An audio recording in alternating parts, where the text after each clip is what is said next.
Hello বন্ধুরা, রয় রবীন্দ্র মুক্ত একাডেমিতে তোমাদের সবাইকে স্বাগত জানাই।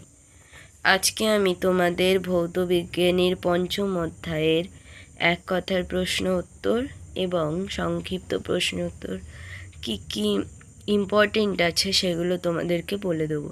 তোমরা মন দিয়ে শেষ পর্যন্ত দেখো। মাঝখানে স্কিপ করলে তোমরা ভিডিওটা বুঝতে পারবে না, তাই স্কিপ না করে পুরোটা মন দিয়ে দেখবে। তাহলে চলো আজকের ভিডিওটা শুরু করি। এক কথায় উত্তর দাও। বল কী রাশি? ভেক্টর রাশি। দুয়ের দাগে সিজিএস পদ্ধতিতে বলের একক কী? ডাইন। তিনের দাগে কার্য কী রাশি? স্কেলার রাশি। চারের দাগে সিজিএস পদ্ধতিতে কার্যের একক কী? আর্ক। পাঁচের দাগ শক্তি কাকে বলে? কোনো বস্তুর কার্য করার সামর্থ্যকে শক্তি বলে। ছয়ের দাগ একটি কার্যহীন বলের উদাহরণ দাও। অভিকেন্দ্র বল হলো কার্যহীন বল। সরণ কী রাশি? ভেক্টর রাশি। ওয়াট কাকে বলে? প্রতি সেকেন্ডে 1 জুল কার্য করার হারকে 1 ওয়াট বলে।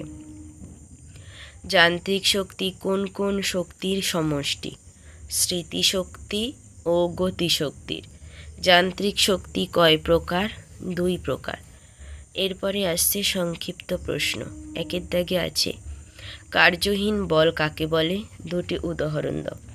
কোনো বস্তুর উপর প্রযুক্ত বলের প্রয়োগ বিন্দুর সরণ পরস্পরের সমকোণী হলে প্রযুক্ত বল কোনো কার্য করে না।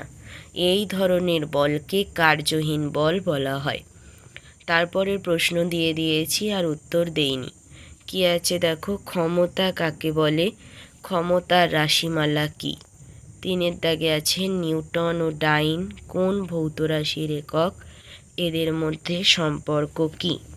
4-এর দাগে আছে ক্ষমতা কাকে বলে? ক্ষমতার রাশিমালা কি? 5-এর দাগে যান্ত্রিক শক্তি কাকে বলে? যান্ত্রিক শক্তির সংরক্ষণ নীতিটি লেখো। তো বন্ধুরা, তোমাদের জন্য একটি সুগুরুত্বপূর্ণ ঘোষণা।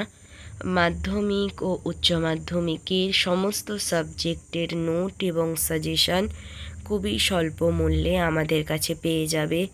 তার জন্য আমাদের অফিসিয়াল নম্বর 9088283819 অথবা 8478037242 এই নম্বরে যোগাযোগ করতে পারো। আজকের ভিডিওটা এই পর্যন্ত। দেখা হচ্ছে পরের ভিডিওটি ভালো লাগলে একটি লাইক করে দেবেন এবং চ্যানেলটিকে সাবস্ক্রাইব করে দেবেন।